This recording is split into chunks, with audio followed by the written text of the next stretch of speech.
Lei 9.099 de 1995. Capítulo 2. Dos Juizados Especiais Cíveis. Seção 1. Da competência. Artigo 3º. O Juizado Especial Cível tem competência para a conciliação, processo e julgamento das causas cíveis de menor complexidade, assim consideradas. Inciso 1. As causas cujo valor não exceda 40 vezes o salário mínimo. Inciso 2. As enumeradas no artigo 275 inciso 2 do Código de Processo Civil. Inciso 3. A ação de despejo para uso próprio. Inciso 4. As ações possessórias sobre bens imóveis de valor não excedente ao fixado no inciso 1 deste artigo. Parágrafo 1º. Compete ao Juizado Especial promover a execução. Inciso 1. Dos seus julgados. Inciso 2. Dos títulos executivos extrajudiciais, no valor de até 40 vezes o salário mínimo, observado o disposto no parágrafo 1º do artigo 8º desta lei. Parágrafo 2º. Ficam excluídas da competência do Juizado Especial as causas de natureza alimentar, falimentar, fiscal e de interesse da Fazenda Pública, e também as relativas a acidentes de trabalho, a resíduos e ao estado e capacidade das pessoas, ainda que de cunho patrimonial. Parágrafo 3º. A opção pelo procedimento previsto nesta lei importará em renúncia ao crédito excedente ao limite estabelecido neste artigo, excetuada a hipótese de conciliação. Artigo 4º. É competente, para as causas previstas nesta lei, o juizado do foro. Inciso 1. Do domicílio do réu, a critério do autor, do local onde aquele exerce atividades profissionais ou econômicas ou mantém estabelecimento, filial, agência, sucursal ou escritório. Inciso 2. Do lugar onde a obrigação deva ser satisfeita.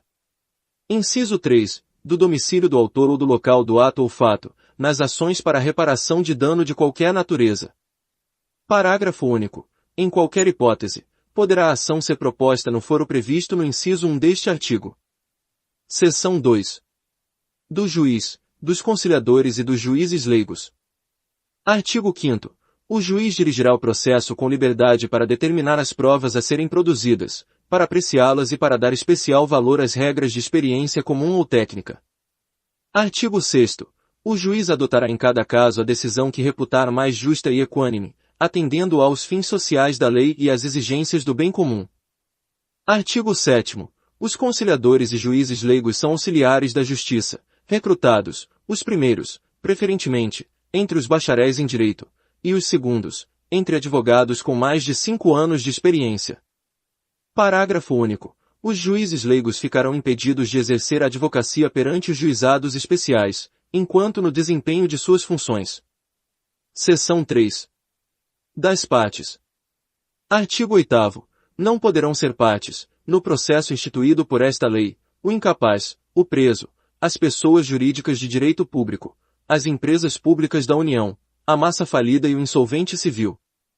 Parágrafo 1º. Somente serão admitidas à propuração perante o juizado especial. Inciso 1. As pessoas físicas capazes, excluídos os cessionários de direito de pessoas jurídicas. Inciso 2. As pessoas enquadradas como microempreendedores individuais, microempresas e empresas de pequeno porte na forma da Lei Complementar nº 123, de 14 de dezembro de 2006. Inciso 3. As pessoas jurídicas qualificadas como organização da sociedade civil de interesse público, nos termos da Lei nº 9.790, de 23 de março de 1999. Inciso 4.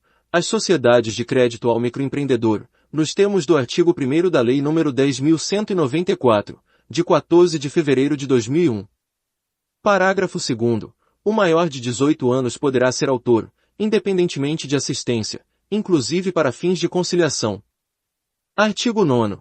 Nas causas de valor até 20 salários mínimos, as partes comparecerão pessoalmente, podendo ser assistidas por advogado. Nas de valor superior, a assistência é obrigatória. Parágrafo 1º. Sendo facultativa a assistência, se uma das partes comparecer assistida por advogado, ou se o réu for pessoa jurídica ou firma individual, terá a outra parte, se quiser, assistência judiciária prestada por órgão instituído junto ao juizado especial, na forma da lei local. Parágrafo 2º. O juiz alertará as partes da conveniência do patrocínio por advogado, quando a causa o recomendar. Parágrafo 3º. O mandato ao advogado poderá ser verbal, salvo quanto aos poderes especiais. Parágrafo 4º. O réu, sendo pessoa jurídica ou titular de firma individual, poderá ser representado por preposto credenciado, munido de carta de preposição com poderes para transigir, sem haver necessidade de vínculo empregatício. Artigo 10. Não se admitirá, no processo, qualquer forma de intervenção de terceiro nem de assistência, admitir-se-á o litisconsórcio. Artigo 11. O Ministério Público intervirá nos casos previstos em lei. Seção 4. Dos atos processuais. Artigo 12. Os atos processuais serão públicos e poderão realizar-se em horário noturno, conforme dispuserem as normas de organização judiciária. Artigo 12-A. Na contagem de prazo em dias, estabelecido por lei ou pelo juiz, para a prática de qualquer ato processual, inclusive para a interposição de recursos, computar-se-ão somente os dias úteis. Artigo 13. Os atos processuais serão válidos sempre que preencherem as finalidades para as quais forem realizados, atendidos os critérios indicados no artigo 2º desta lei. Parágrafo 1º. Não se pronunciará qualquer nulidade sem que tenha havido prejuízo. Parágrafo 2º. A prática de atos processuais em outras comarcas poderá ser solicitada por qualquer meio idôneo de comunicação. Parágrafo 3º. Apenas os atos considerados essenciais serão registrados resumidamente, em notas manuscritas, datilografadas, taquigrafadas ou estenotipadas. Os demais atos poderão ser gravados em fita magnética ou equivalente, que será inutilizada após o trânsito em julgado da decisão. Parágrafo 4º. As normas locais disporão sobre a conservação das peças do processo e demais documentos que o instruem. Seção 5. Do pedido. Artigo 14. O processo instaurar-se-á com a apresentação do pedido, escrito ou oral, à Secretaria do Juizado. Parágrafo 1º. Do pedido constarão, de forma simples e em linguagem acessível. Inciso 1. O nome, a qualificação e o endereço das partes. Inciso 2. Os fatos e os fundamentos, de forma sucinta. Inciso 3. O objeto e seu valor. Parágrafo 2º. É lícito formular pedido genérico quando não for possível determinar, desde logo, a extensão da obrigação. Parágrafo 3º. O pedido oral será reduzido ao escrito pela Secretaria do Juizado, podendo ser utilizado o sistema de fichas ou formulários impressos. Artigo 15. Os pedidos mencionados no artigo 3º desta lei poderão ser alternativos ou cumulados, nesta última hipótese, desde que conexos e a soma não ultrapasse o limite fixado naquele dispositivo. Artigo 16. Registrado o pedido, independentemente de distribuição e autuação, a Secretaria do Juizado designará a sessão de conciliação, a realizar-se no prazo de 15 dias. Artigo 17. Comparecendo inicialmente ambas as partes, instaurar-se-á, desde logo, a sessão de conciliação, dispensados o registro prévio de pedido e a citação. Parágrafo único. Havendo pedidos contrapostos, poderá ser dispensada a contestação formal e ambos serão apreciados na mesma sentença. Seção 6. Das citações e intimações. Artigo 18. A citação far-se-á. Inciso 1. Por correspondência, com aviso de recebimento em mão própria. Inciso 2. Tratando-se de pessoa jurídica ou firma individual, mediante entrega ao encarregado da recepção, que será obrigatoriamente identificado. Inciso 3. Sendo necessário, por oficial de justiça, independentemente de mandado ou carta precatória. Parágrafo 1º. A citação conterá cópia do pedido inicial, dia e hora para comparecimento do citando e advertência de que, não comparecendo este, considerar-se-ão verdadeiras as alegações iniciais, e será proferido julgamento, de plano. Parágrafo 2º. Não se fará citação por edital. Parágrafo 3º. O comparecimento espontâneo suprirá a falta ou nulidade da citação. Artigo 19. As intimações serão feitas na forma prevista para a citação, ou por qualquer outro meio idôneo de comunicação. Parágrafo 1º. Dos atos praticados na audiência, considerar-se-ão desde logo cientes as partes. Parágrafo 2º. As partes comunicarão ao juízo as mudanças de endereço ocorridas no curso do processo, reputando-se eficazes as intimações enviadas ao local anteriormente indicado, na ausência da comunicação. Texto de lei, adaptado e convertido em áudio pelo Antônio do Tribunal dos Juizados Especiais Criminais. Disposições Gerais. Artigo 60. O Juizado Especial Criminal, provido por juízes togados ou togados e leigos, tem competência para a conciliação, o julgamento e a execução das infrações penais de menor potencial ofensivo, respeitadas as regras de conexão e continência. Parágrafo único. Na reunião de processos, perante o juízo comum ou o tribunal do júri, decorrentes da aplicação das regras de conexão e continência, observar-se-ão os institutos da transação penal e da composição dos danos civis. Artigo 61. Consideram-se infrações penais de menor potencial ofensivo, para os efeitos desta lei, as contravenções penais e os crimes a que a lei comine pena máxima não superior a 2 anos, cumulada ou não com multa. Artigo 62. O processo perante o juizado especial orientar-se-á pelos critérios da oralidade, simplicidade, informalidade, economia processual e celeridade, objetivando, sempre que possível, a reparação dos danos sofridos pela vítima e a aplicação de pena não privativa de liberdade. Seção 1. Da competência e dos atos processuais. Artigo 63. A competência do juizado será determinada pelo lugar em que foi praticada a infração penal. Artigo 64. Os atos processuais serão públicos e poderão realizar-se em horário noturno e em qualquer dia da semana, conforme dispuserem as normas de organização judiciária. Artigo 65. Os atos processuais serão válidos sempre que preencherem as finalidades para as quais foram realizados, atendidos os critérios indicados no artigo 62 desta lei. Parágrafo 1º. Não se pronunciará qualquer nulidade sem que tenha havido prejuízo. Parágrafo 2º. A prática de atos processuais em outras comarcas poderá ser solicitada por qualquer meio hábil de comunicação. Parágrafo 3º. Serão objeto de registro escrito exclusivamente os atos havidos por essenciais. Os atos realizados em audiência de instrução e julgamento poderão ser gravados em fita magnética ou equivalente. Artigo 66. A citação será pessoal e far-se-á no próprio juizado, sempre que possível, ou por mandado. Parágrafo único. Não encontrado o acusado para ser citado, o juiz encaminhará as peças existentes ao juízo comum para adoção do procedimento previsto em lei. Artigo 67. A intimação far-se-á por correspondência, com aviso de recebimento pessoal, tratando-se de pessoa jurídica ou firma individual, mediante entrega ao encarregado da recepção, que será obrigatoriamente identificado, ou, sendo necessário, por oficial de justiça, independentemente de mandado ou carta precatória, ou ainda por qualquer meio idôneo de comunicação. Parágrafo único. Dos atos praticados em audiência considerar-se-ão desde logo cientes as partes, os interessados e defensores. Artigo 68.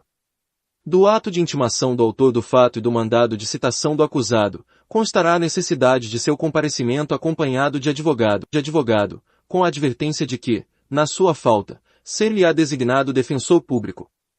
Seção 2. Da fase preliminar. Artigo 69. A autoridade policial que tomar conhecimento da ocorrência lavrará termo circunstanciado e o encaminhará imediatamente ao juizado, com o autor do fato e a vítima, providenciando-se as requisições dos exames periciais necessários.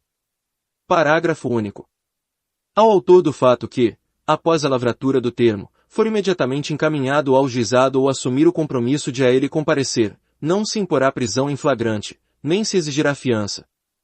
Em caso de violência doméstica, o juiz poderá determinar, como medida de cautela, seu afastamento do lar, domicílio ou local de convivência com a vítima. Artigo 70. Comparecendo o autor do fato e a vítima, e não sendo possível a realização imediata da audiência preliminar, será designada a data próxima, da qual ambos sairão cientes. Artigo 71. Na falta do comparecimento de qualquer dos envolvidos, a Secretaria providenciará sua intimação e, se for o caso, a do responsável civil, na forma dos artigos 67 e 68 desta lei. Artigo 72. Na audiência preliminar, presente o representante do Ministério Público, o autor do fato e a vítima, e, se possível, o responsável civil, acompanhados por seus advogados, o juiz esclarecerá sobre a possibilidade da composição dos danos e da aceitação da proposta de aplicação imediata de pena não privativa de liberdade. Artigo 73. A conciliação será conduzida pelo juiz ou por conciliador sob sua orientação. Parágrafo único. Os conciliadores são auxiliares da Justiça, recrutados, na forma da lei local, preferentemente entre bacharéis em direito, excluídos os que exerçam funções na administração da justiça criminal. Artigo 74. A composição dos danos civis será reduzida a escrito, e homologada pelo juiz mediante sentença irrecorrível, terá eficácia de título a ser executado no juízo civil competente. Parágrafo único. Tratando-se de ação penal de iniciativa privada ou de ação penal pública condicionada à representação, o acordo homologado acarreta a renúncia ao direito de queixa ou representação. Artigo 75. Não obtida a composição dos danos civis, será dada imediatamente ao ofendido a oportunidade de exercer o direito de representação verbal, que será reduzida a termo. Parágrafo único. O não oferecimento da representação na audiência preliminar não implica decadência do direito, que poderá ser exercido no prazo previsto em lei. Artigo 76. Havendo representação ou tratando-se de crime de ação penal pública incondicionada, não sendo o caso de arquivamento, o Ministério Público poderá propor a aplicação imediata de pena restritiva de direitos ou multas, a ser especificada na proposta. Parágrafo 1º. Nas hipóteses de ser a pena de multa a única aplicável, o juiz poderá reduzi-la até a metade. Parágrafo 2º. Não se admitirá a proposta se ficar comprovado. Inciso 1. Ter sido o autor da infração condenado, pela prática de crime, a pena privativa de liberdade, por sentença definitiva. Inciso 2. Ter sido o agente beneficiado anteriormente, no prazo de 5 anos, pela aplicação de pena restritiva ou multa, nos termos deste artigo. Inciso 3. Não indicarem os antecedentes, a conduta social e a personalidade do agente, bem como os motivos e as circunstâncias, ser necessária e suficiente a adoção da medida. Parágrafo 3º. Aceita a proposta pelo autor da infração e seu defensor, será submetida à apreciação do juiz. Parágrafo 4º. Acolhendo a proposta do Ministério Público aceita pelo autor da infração, o juiz aplicará a pena restritiva de direitos ou multa, que não importará em reincidência, sendo registrada apenas para impedir novamente o mesmo benefício no prazo de 5 anos. Parágrafo 5º. Da sentença prevista no parágrafo anterior caberá a apelação referida no artigo 82 desta lei. Parágrafo 6º. A imposição da sanção de que trata o parágrafo 4º. Deste artigo não constará de certidão de antecedentes criminais, salvo para os fins previstos no mesmo dispositivo, e não terá efeitos civis, cabendo aos interessados propor ação cabível no juízo civil. Seção 3. Do procedimento sumaríssimo. Artigo 77.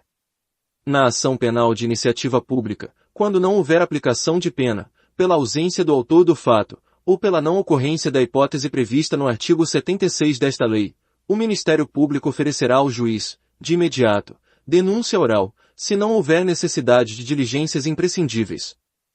Parágrafo 1º. Para o oferecimento da denúncia, que será elaborada com base no termo de ocorrência referido no artigo 69 desta lei, com dispensa do inquérito policial, prescindir-se-á do exame do corpo de delito quando a materialidade do crime estiver aferida por boletim médico ou prova equivalente. Parágrafo 2º. Se a complexidade ou circunstâncias do caso não permitirem a formulação da denúncia, o Ministério Público poderá requerer ao juiz o encaminhamento das peças existentes, na forma do parágrafo único do artigo 66 desta lei. Parágrafo 3º. Na ação penal de iniciativa do ofendido poderá ser oferecida queixa oral, cabendo ao juiz verificar se a complexidade e as circunstâncias do caso determinam a adoção das providências previstas no parágrafo único do artigo 66 desta lei. Artigo 78. Oferecida a denúncia ou queixa, será reduzida a termo, entregando-se cópia ao acusado, que com ela ficará citado e imediatamente cientificado da designação de dia e hora para a audiência de instrução e julgamento, da qual também tomarão ciência o Ministério Público, o ofendido, o responsável civil e seus advogados. Parágrafo 1º. Se o acusado não estiver presente, será citado na forma dos artigos 66 e 68 desta lei e cientificado da data da audiência de instrução e julgamento, devendo a ela trazer suas testemunhas ou apresentar requerimento para intimação, no mínimo 5 dias antes de sua realização. Parágrafo 2º. Não estando presentes o ofendido e o responsável civil, serão intimados nos termos do artigo 67 desta lei para comparecerem à audiência de instrução e julgamento. Parágrafo 3º. As testemunhas arroladas serão intimadas na forma prevista no artigo 67 desta lei. Artigo 79. No dia e hora designados para audiência de instrução e julgamento, se na fase preliminar não tiver havido possibilidade de tentativa de conciliação e de oferecimento de proposta pelo Ministério Público, proceder-se-á nos termos dos artigos 72, 73, 74 e 75 desta lei. Artigo 80. Nenhum ato será adiado, determinando o juiz, quando imprescindível, a condução coercitiva de quem deva comparecer. Artigo 81. Aberta a audiência, será dada a palavra ao defensor para responder à acusação, após o que o juiz receberá, ou não, a denúncia ou queixa. Havendo recebimento, serão ouvidas a vítima e as testemunhas de acusação e defesa, interrogando-se a seguir o acusado, se presente, passando-se imediatamente aos debates orais e à prolação da sentença. Parágrafo 1º. Todas as provas serão produzidas na audiência de instrução e julgamento, podendo o juiz limitar ou excluir as que considerar excessivas, impertinentes ou protelatórias. Parágrafo 2º. De todo o ocorrido na audiência será lavrado termo, assinado pelo juiz e pelas partes, contendo breve resumo dos fatos relevantes ocorridos em audiência e a sentença. Parágrafo 3º. A sentença, dispensado o relatório, mencionará os elementos de convicção do juiz. Artigo 82. Da decisão de rejeição da denúncia ou queixa e da sentença caberá apelação, que poderá ser julgada por turma composta de 3 juízes em exercício no primeiro grau de jurisdição, reunidos na sede do juizado. Parágrafo 1º. A apelação será interposta no prazo de 10 dias, contados da ciência da sentença pelo Ministério Público, pelo réu e seu defensor, por petição escrita, da qual constarão as razões e o pedido do recorrente. Parágrafo 2º. O recorrido será intimado para oferecer resposta escrita no prazo de 10 dias. Parágrafo 3º. As partes poderão requerer a transcrição da gravação da fita magnética que alude o parágrafo 3º do artigo 65 desta lei. Parágrafo 4º. As partes serão intimadas da data da sessão de julgamento pela imprensa. Parágrafo 5º. Se a sentença for confirmada pelos próprios fundamentos, a súmula do julgamento servirá de acórdão. Artigo 83. Cabem embargos de declaração quando, em sentença ou acórdão, houver obscuridade, contradição ou omissão. Parágrafo 1º. Os embargos de declaração serão opostos por escrito ou oralmente, no prazo de 5 dias, contados da ciência da decisão. Parágrafo 2º. Os embargos de declaração interrompem o prazo para a interposição de recurso. Parágrafo 3º. Os erros materiais podem ser corrigidos de ofício. Seção 6. Disposições finais. Artigo 88. Além das hipóteses do Código Penal e da legislação especial, dependerá de representação a ação penal relativa aos crimes de lesões corporais leves e lesões culposas. Artigo 89. Nos crimes em que a pena mínima cominada for igual ou inferior a 1 ano, abrangidas ou não por esta lei, o Ministério Público, ao oferecer a denúncia, poderá propor a suspensão do processo, por 2 a 4 anos, desde que o acusado não esteja sendo processado ou não tenha sido condenado por outro crime, presentes os demais requisitos que autorizariam a suspensão condicional da pena, conforme artigo 77 do Código Penal. Parágrafo 1º. Aceita a proposta pelo acusado e seu defensor, na presença do juiz, este, recebendo a denúncia, poderá suspender o processo, submetendo o acusado a período de prova, sob as seguintes condições. Inciso 1. Reparação do dano, salvo impossibilidade de fazê-lo. Inciso 2. Proibição de frequentar determinados lugares. Inciso 3. Proibição de ausentar-se da comarca onde reside, sem autorização do juiz. Inciso 4. Comparecimento pessoal e obrigatório a juízo, mensalmente, para informar e justificar suas atividades. Parágrafo 2º. O juiz poderá especificar outras condições a que fica subordinada a suspensão, desde que adequadas ao fato e à situação pessoal do acusado. Parágrafo 3º. A suspensão será revogada se, no curso do prazo, o beneficiário vier a ser processado por outro crime ou não efetuar, sem motivo justificado, a reparação do dano. Parágrafo 4º. A suspensão poderá ser revogada se o acusado vier a ser processado, no curso do prazo, por contravenção, ou descumprir qualquer outra condição imposta. Parágrafo 5º. Expirado o prazo sem revogação, o juiz declarará extinta a punibilidade. Parágrafo 6º. Não correrá a prescrição durante o prazo de suspensão do processo. Parágrafo 7º. Se o acusado não aceitar a proposta prevista neste artigo, o processo prosseguirá em seus ulteriores termos. Texto de lei, adaptado e convertido em áudio pelo Antônio do Tribunal.